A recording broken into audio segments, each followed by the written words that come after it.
Hello friends, welcome to my YouTube channel. જો તમે મારી ચેનલ પર નવા હોય તો ચેનલને સબસ્ક્રાઈબ કરી લેજો અને બાજુમાં રહેલું બેલ આઇકન પણ દબાવી દો।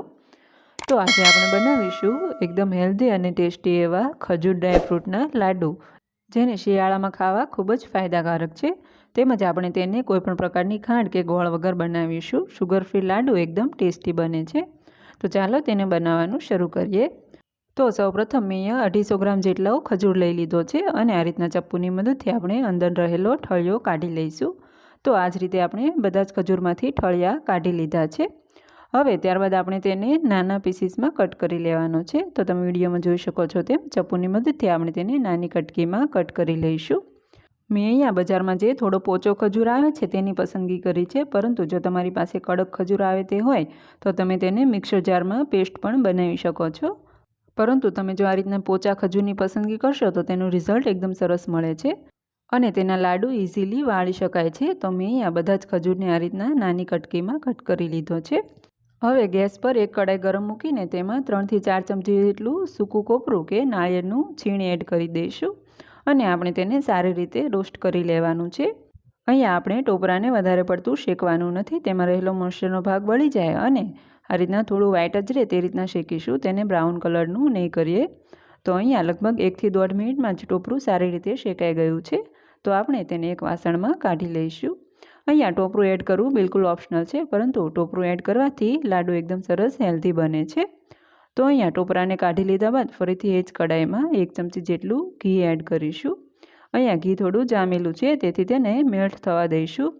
ઘી મેલ્ટ થાય એટલે તેમાં કટ કરેલા કાજુ, બદામ તથા પિસ્તા એડ કરીશું। તમે તમારી પસંદગીના કોઈપણ ડ્રાયફ્રૂટ એડ કરી શકો છો। કાજુ, બદામ તથા પિસ્તાને આપણે ઘીમાં સારી રીતે શેકી લેવાના છે। અહીંયા કાજુ, બદામ, પિસ્તાને તમે મિક્સર જારમાં ગ્રાઇન્ડ કરીને તેનો પાવડર પણ બનાવી શકો છો।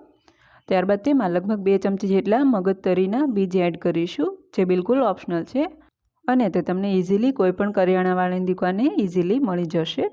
તો આપણે બધી જ વસ્તુને એકદમ સરસ રીતે ઘીમાં સાંતળી લેવાની છે અને આ રીતના હલાવતા જઈને આપણે તેને મિક્સ કરતા રહીશું। લગભગ 2 થી 3 મિનિટ જેવું થઈ ગયું છે।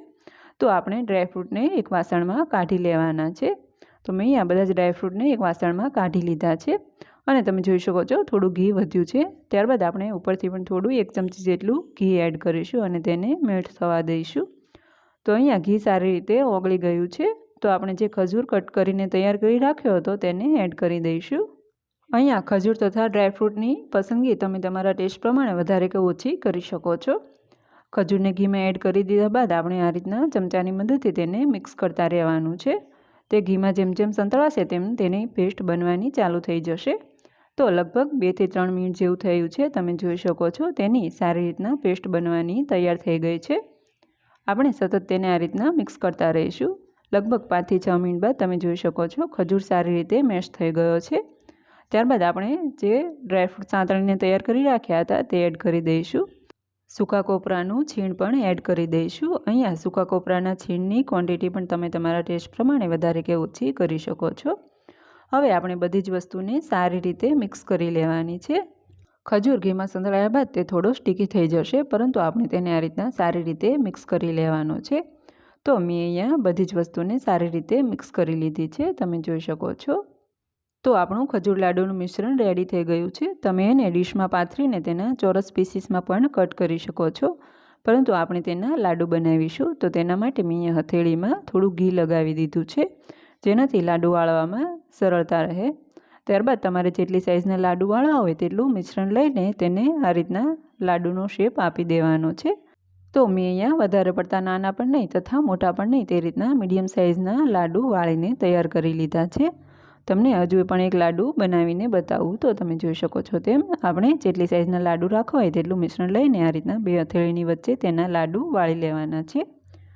તો મેં આ બધા જ લાડુ વાળીને તૈયાર કરી લીધા છે। તમે આ જ મિશ્રણમાંથી તેનો ખજૂર રોલ પણ વાળીને તૈયાર કરી શકો છો।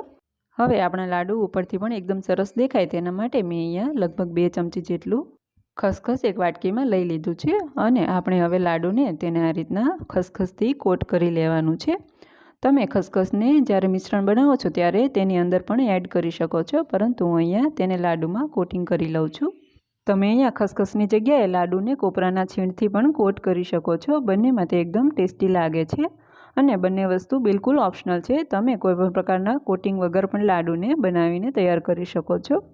તો આપણા એકદમ હેલ્ધી અને ક્વિક એવા ખજૂર લાડુ બનીને તૈયાર છે. તો એક વખત બનાવીને જરૂરથી ટ્રાય કરજો અને શિયાળામાં ખાસ એકદમ બેનિફિટ આપે છે. તો તમને મારી રેસીપી પસંદ આવી હોય તો કોમેન્ટ બોક્સમાં જરૂરથી જણાવજો.